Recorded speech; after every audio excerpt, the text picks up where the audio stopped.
Shalom.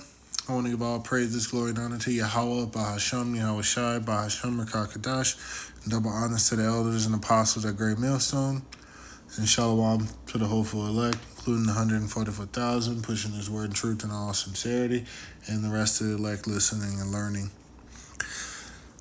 We'll title this one, The Nations Are Mad. We're starting off with Revelations, the 17th chapter.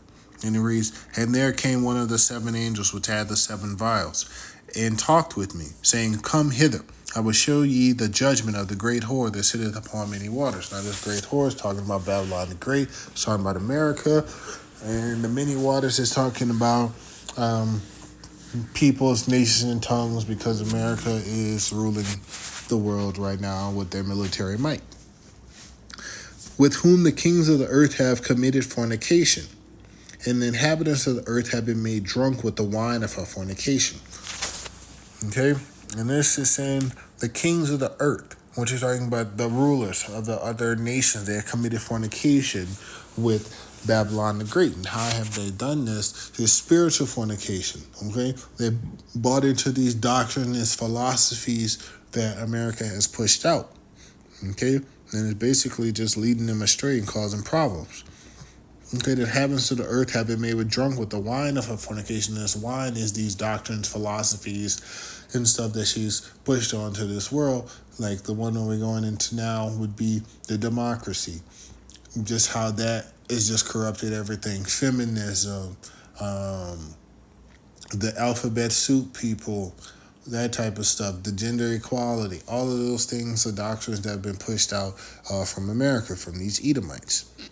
Okay, so let's go to the book of Jeremiah.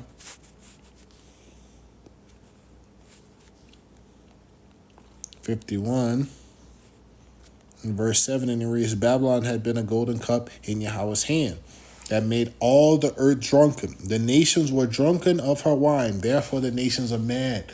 So the nations bought into this crap that America then pushed, and they're now seeing the results of, oh, this is what this has done to our country. And now they are upset and they're like, no, forget this. We don't like this. So they mad. They mad with Babylon. Okay? They're going to make her naked. But let's check out this video.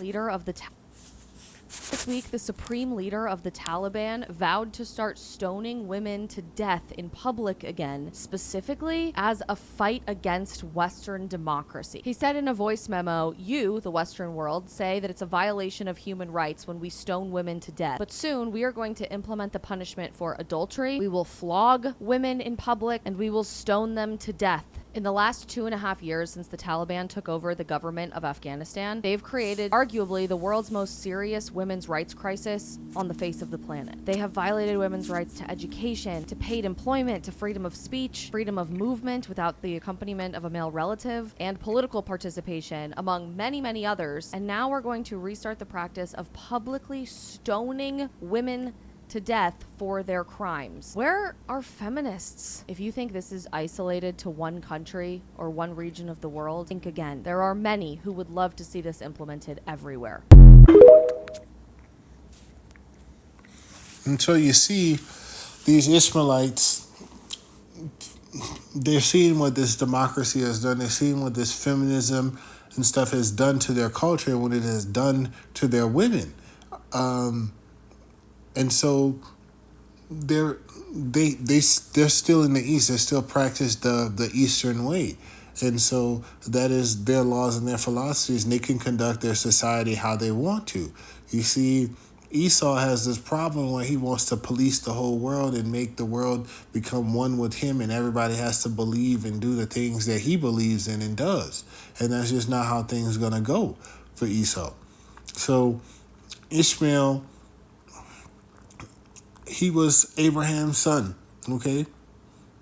So they still have some of those customs over there. Like if you commit adultery, then the punishment for that is stoning, okay? And that's biblical. Now we know that we're under grace right now, and I'm not telling anybody to go and practice that, because right now we are under grace, and that's what Yahushua showed us. But these Ishmaelites, they don't believe in Yahushua, so they still practice the old way, and they want to keep their women in line.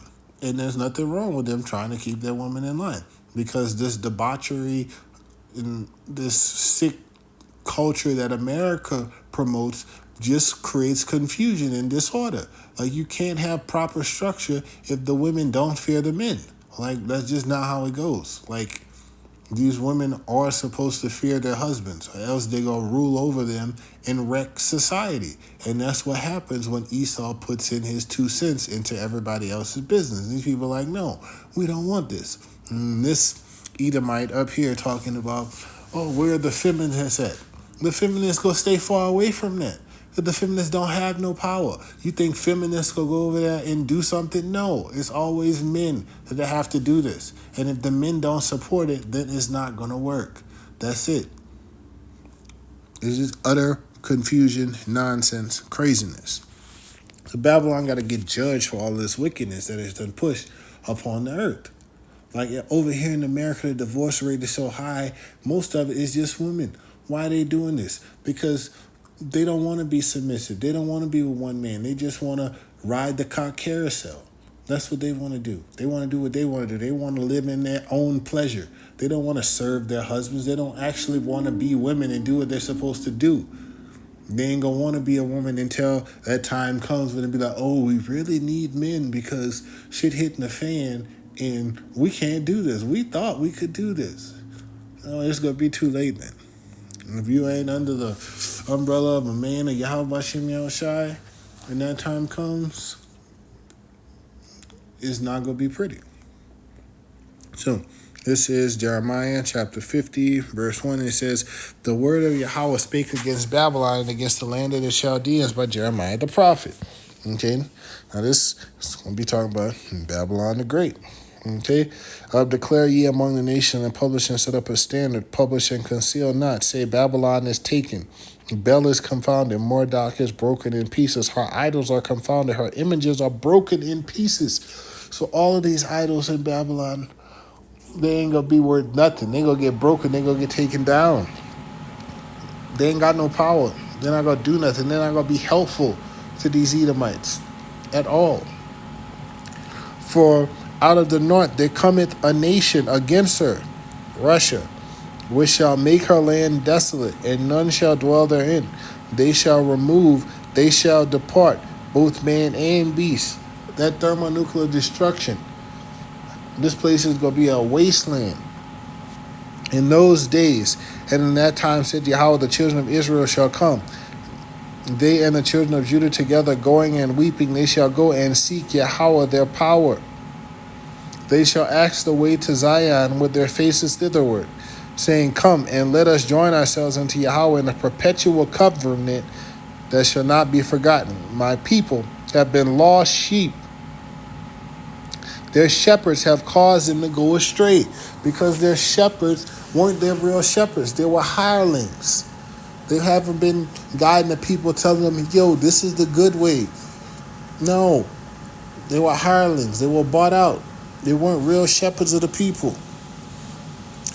They have turned them away on the mountains. They have gone from mountain to hill. They have forgotten their resting place. All that found them have devoured them. So these other nations, they done devoured our people.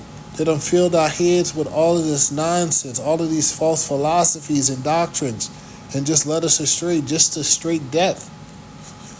And the adversary says, we offend not, because they have sinned against Yahweh. So our enemies don't even hold themselves accountable for the atrocities that they did against us. They're just like, oh yeah, they went off from their power, so we just gonna do them dirty, and it's no biggie. They don't understand. They're gonna have to pay for everything that they did to us.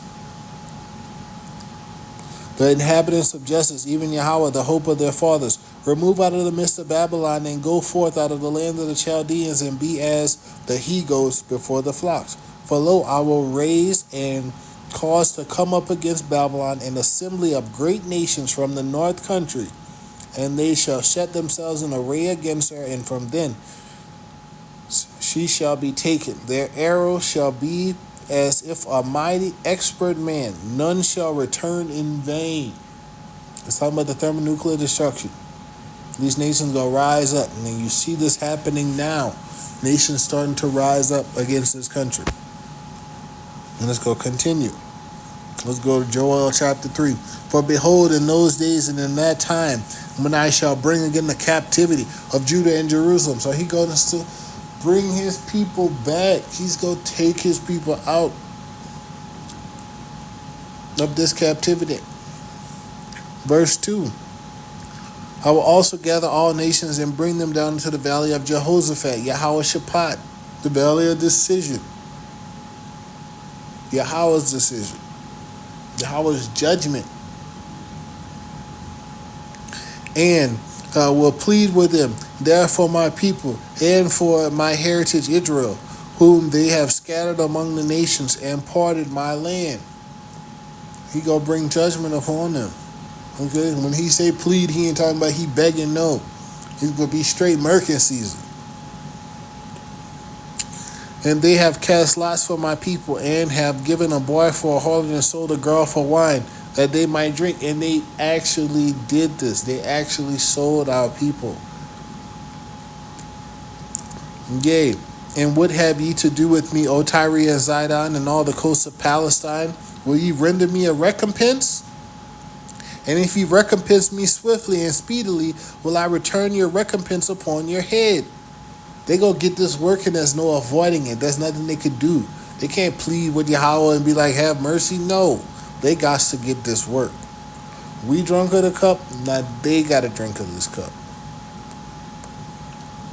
Because ye have taken my silver and my gold, and have carried into your temples my goodly pleasant things. And the children also of Judah and the children of Jerusalem have ye sold to the Grecians, these so-called Edomites, that ye might remove them far from their borders. Look how far we are from our borders. Our borders are on the other side of the world. And the land is being occupied by who? No other than Amalek. Amalek and freaking Ishmael. Over there together. You gotta get it.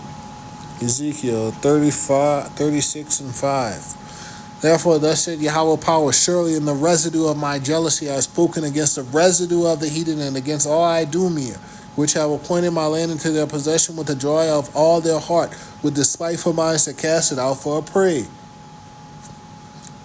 And that's what they're doing. Idumea is Edom. So that's Edom and Ishmael over there right now, going at it. And this is going to keep picking up. And more nations are going to be drawn into this fight. And we're going to be full-blown World War III eventually. And we're waiting on the famine of the word and the mark of the beast. It's coming. Prophecy is jumping off the pages. So repent. Return to Yahweh B'Shem Yahushua Yasharallah. So with that, I want to give all praises, glory, and honor to Yahweh B'Hashem Yahushua B'Hashem Rakakadash. And double honors to the elders and apostles of Great Millstone. And Shalom. I hope this lesson was edifying.